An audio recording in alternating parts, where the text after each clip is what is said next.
Paanyaya mula sa Guru Besar ng Vishnu Society. Mahal na mga miyembro, pamilya at kaibigan.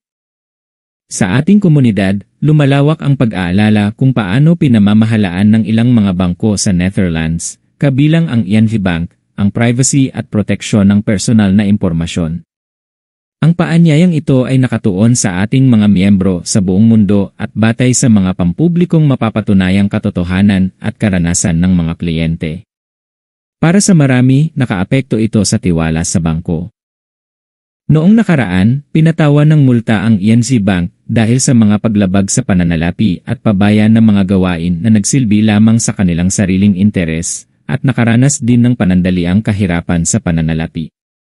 Ipinapakita ng mga katotohanan ito na mainam na manatiling mapanuri sa kanilang mga patakaran at integridad. Ipinapakita rin ng kasalukuyang mga gawain na maaaring malabag ang privacy ng mga kliyente, at ang ilang mga desisyong pinansyal ay maaaring hindi ganap na nakatuon sa interes ng mga kliyente. Bilang Guru Besar ng Vishnu Society, itinuturing kong tungkulin kong ipaalala sa inyo ang kahalagahan ng proteksyon ng inyong personal na impormasyon at privacy. Dahil dito, inirerekomenda ko sa ating mga miyembro na suriin ang kanilang relasyon sa ING Bank at, kung ninanais, isaalang-alang ang mga alternatibong bangko na nirerespeto ang inyong integridad at seguridad.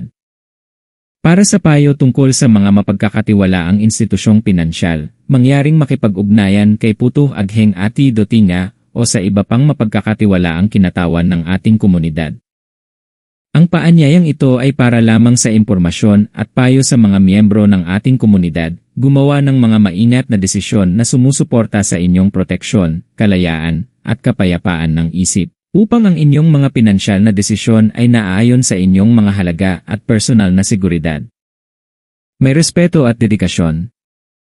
Guru Besar, Lancar Ida Bagus.